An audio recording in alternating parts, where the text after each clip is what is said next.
en su momento. Va a buscar y explicarlo. Bueno, pues nos vamos con el consejero Roberto Ruiz Saldaña, consejero del Instituto Nacional Electoral, para conversar con él sobre pues esta consulta popular. Consejero, le agradezco que esté con nosotros aquí. Bienvenido nuevamente a los periodistas. Muchísimas gracias. Con mucho gusto, Alejandro. Me da gusto saludarte nuevamente. Muchísimas gracias. Bueno, los primeros reportes, aunque no habría que adelantarse mucho, hablan de quizá, consejero, una participación pues baja si la medimos con respecto a otras votaciones. A lo mejor siendo la primera consulta popular que organiza el INE, podría ser un parámetro para irse para arriba. Son dos lecturas que se le pueden dar. ¿Cuál le da usted? Bueno, sin duda nosotros abogaríamos como Instituto Nacional Electoral para que no se intente, no se compare esta primera consulta popular en el país a nivel nacional con cualquier resultado de la elección, porque sería un grandísimo error comparar lo que no es comparable. Incluso en las elecciones constitucionales de cada 3 años, también es cierto que no se compara una presidencial con una intermedia.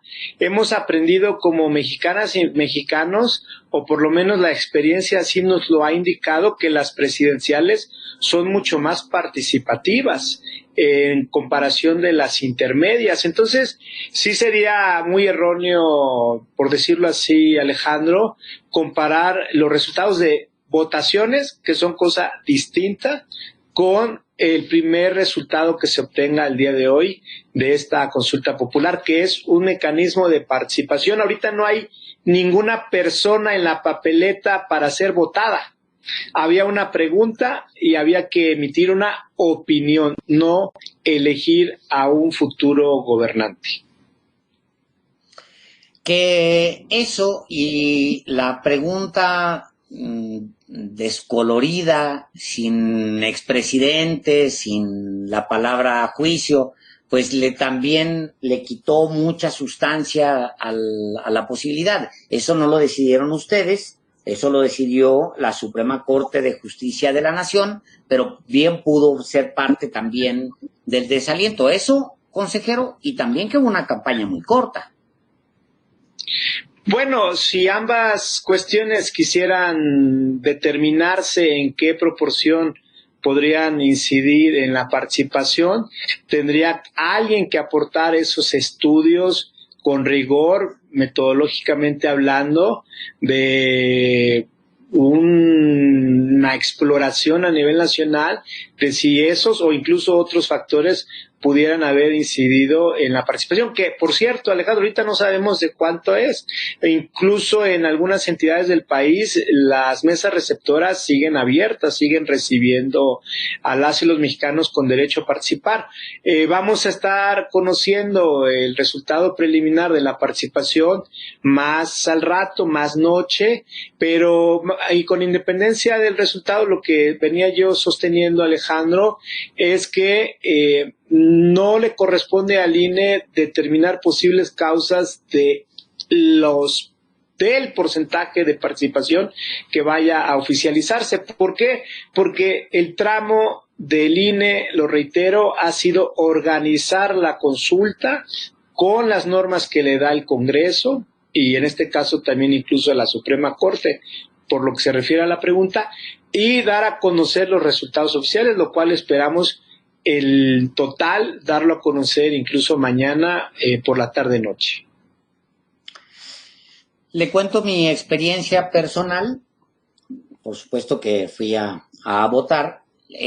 Salí de casa, caminé, encontré una mesa receptora a cuadra y media y por inercia entré. Dije, pues esta es la mía, aunque dije yo creo que consulté y estaba en otra parte. Entré, pues no me tocaba ahí. Entonces salí, ya me metí a buscar dónde me tocaba, caminé, no está lejos, aunque fueran 25 cuadras o 30 cuadras, si es tu determinación votar. Si tienes una motivación personal para hacerlo, pues vas recorres 30 cuadras, es tu obligación y así las sientes y las caminas. Pero en el camino me encontré con otras 2, 3 mesas receptoras. Es decir, me mandaron mucho más lejos de donde había quien podía recibir mi voto. Y hay muchos cuestionamientos. Estoy leyendo ahora mismo aquí el chat, consejero. Muchos cuestionamientos de que hay cambios, dice Jorge García, hubo cambios de última hora en las casillas, estaba muy mal organizado, todo esto. ¿Usted cómo lo siente? Usted es autoridad también. Sí, gracias por la pregunta, Alejandro. A ver, no negamos que algunas personas tuvieron que desplazarse más respecto a lo que lo hicieron el pasado 6 de junio, porque pues la razón ya la hemos explicado, pero la reiteramos con mucho gusto. No pudimos instalar todas las mesas receptoras que queríamos porque no se le dio ningún peso al INE. Si nos hubieran dado algún dinero, hubiéramos invertido ese recurso directamente a la instalación de más mesas receptoras. Ahora, ¿qué es lo que seguramente explique esta situación de que alguien caminó más pudiendo haber visto una mesa receptora relativamente cercana, distinta? Pues se agruparon las secciones electorales. Entonces es probable que quien esté en la orilla de un conjunto de secciones electorales tuvo que dirigirse a la sección sede que le tocó a ese conjunto. Y seguramente de otro conjunto de secciones electorales era la sección vecina, pero pues eso iba a pasar, ese fenómeno era obvio, normal que pasara al agrupar secciones electorales. Si nuestra unidad de trabajo hubiera sido como siempre en las elecciones, porque hubiéramos contado con recursos, pues cada quien hubiera ido a su propia sección. Esa hubiera sido la más cercana, la sección que tiene uno en su credencial. Entonces, no negamos que ese fenómeno pasó, no fue doloso por el INE.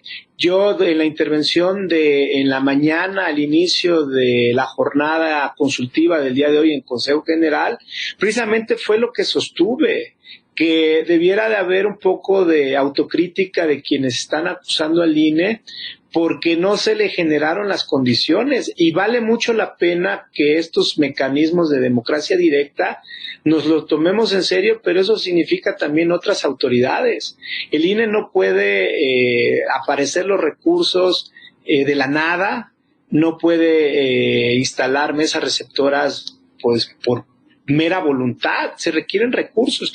Yo he visitado distritos y claro que afecta el no tener las condiciones económicas para todo el trabajo. Tuvimos que mandar a hacer muchas cosas en papel, cuando en realidad lo recomendable es en lona, y ahorita con las lluvias pues hay una gran diferencia entre pegar un cartel de ubicación de tu mesa receptora en papel que en lona. En la lona no se deshacía. Entonces tuvimos que disminuir muchos costos por no tener los recursos, y pues hasta eso nos jugó en contra, tener que imprimir en papel y no en lona esos anuncios, por poner tan solo un ejemplo. Entonces creo que hay que ser justos con el INE, no hemos actuado de ninguna manera y de ningún momento con dolo con esta organización de la consulta, y al contrario, lo que queríamos y siempre lo hicimos esforzándonos es hacer lo mejor para las y los mexicanos a quienes nos debemos. Quiero recordarle al auditorio que solamente dos consejeros del INE ganan menos que el presidente de la República. Uno de ellos es el ciudadano consejero Ruiz Saldaña, el otro es José Martín Fernando Faz Mora.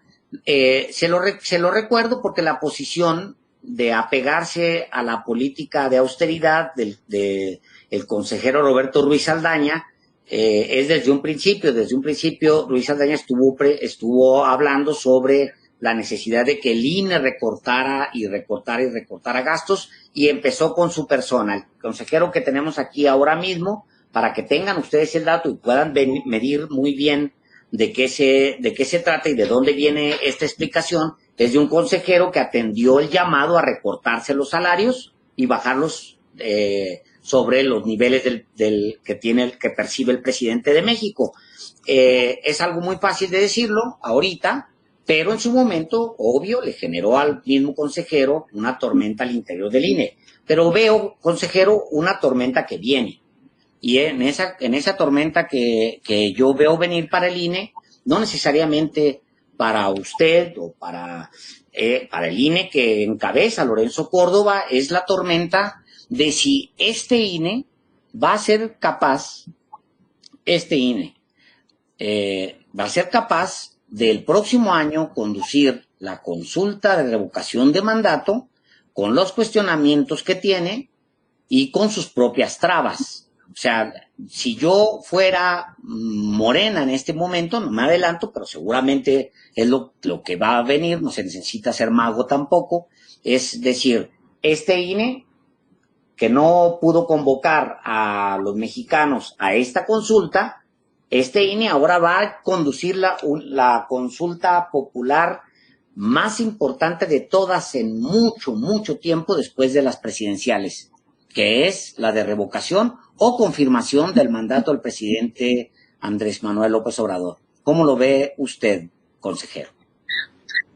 Gracias nuevamente también por la pregunta y quisiera aclarar algo muy rápido, aunque creo no es el tema, Alejandro, sobre la percepción.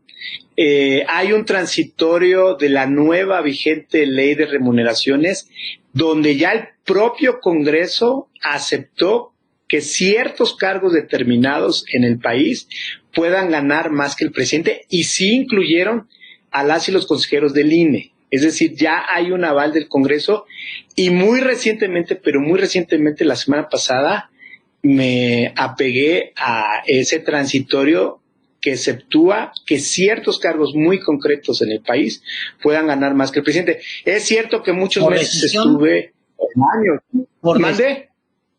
Por decisión de la Cámara de Diputados. Yo me refería a la posición personal. La posición personal del consejero fue: yo no quiero ganar más que el presidente. Esa fue su posición, porque yo lo conversé con usted en vivo.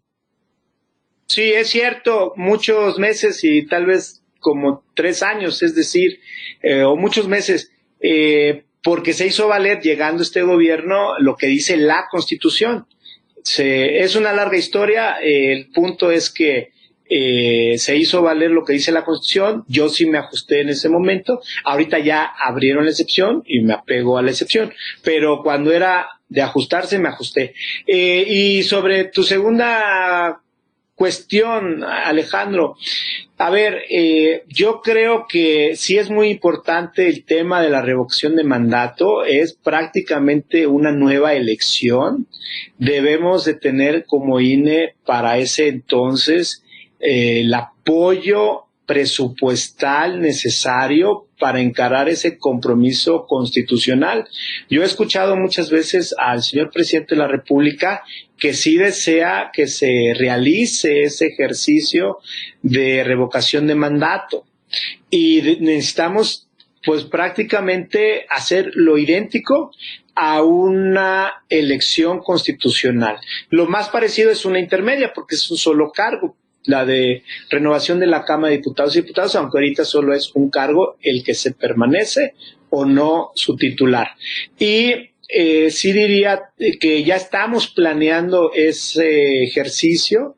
No hay una ley, lamentablemente, Alejandro, tendremos que emitir acuerdos y yo esperaría seriamente que el resultado de participación que vaya a hacer hoy dado a conocer con la consulta popular no quiera ni vincularse, ni sujetarse, ni tenerse como pretexto para ataques a la institución, al INE, porque no me gusta mucho, más bien nada el fútbol, pero valga la analogía, Alejandro, pues nosotros nos toca arbitrar un partido, pero a los jugadores, a los equipos, es a quienes les corresponde que estén las gradas llenas.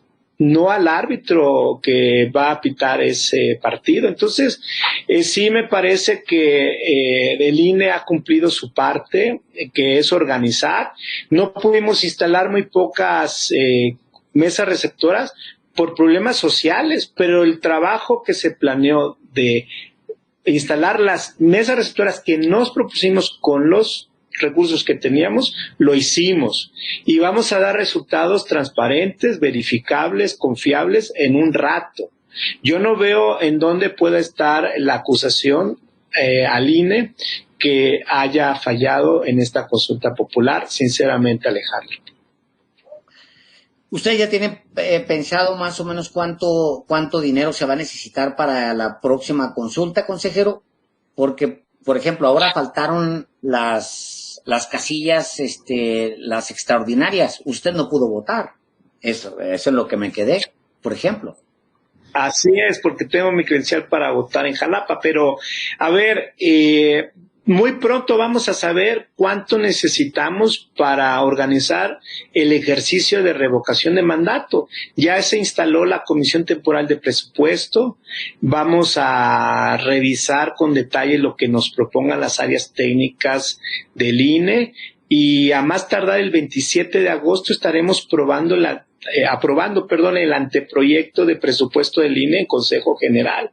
Entonces, estamos a menos de un mes de poderle decir a la sociedad y al Ejecutivo Federal y a la Cámara de Diputados y Diputadas cuánto requería el INE. No vamos a pedir de más, pero tampoco podemos pedir de menos, Alejandro, para un compromiso tan importante.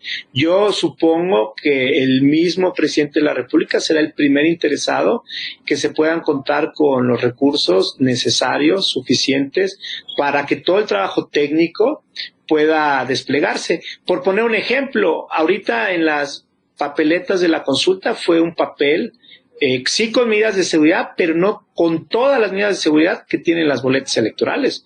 Yo sí quisiera que para la revocación de mandato hubiera boletas, o no sé cómo le vamos a llamar todavía, si también papeletas, con la misma seguridad de las boletas electorales, que son bastantes y por eso su costo es mucho más elevado, es decir, el de las boletas. Entonces, sí necesitamos recursos para revocación y no es pensar por pensar en el dinero. A un servidor no le mueve el dinero. Lo que hay que ser realistas es que estos ejercicios de participación van a costarle al pueblo mexicano.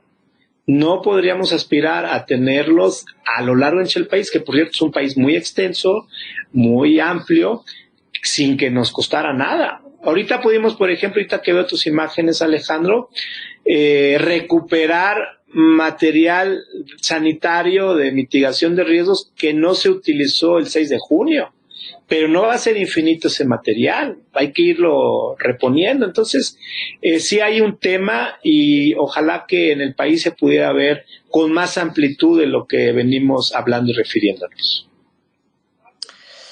Consejero, pues muchísimas gracias. Yo sé que tienen un día complicado el día de hoy, pero le agradezco mucho siempre su disposición. Gracias por conversar con el auditorio de los periodistas. Gracias a ustedes. Saludos cordiales. Gracias. Buenas tardes. Bueno, ahí está. Esa es la conversación. Era importante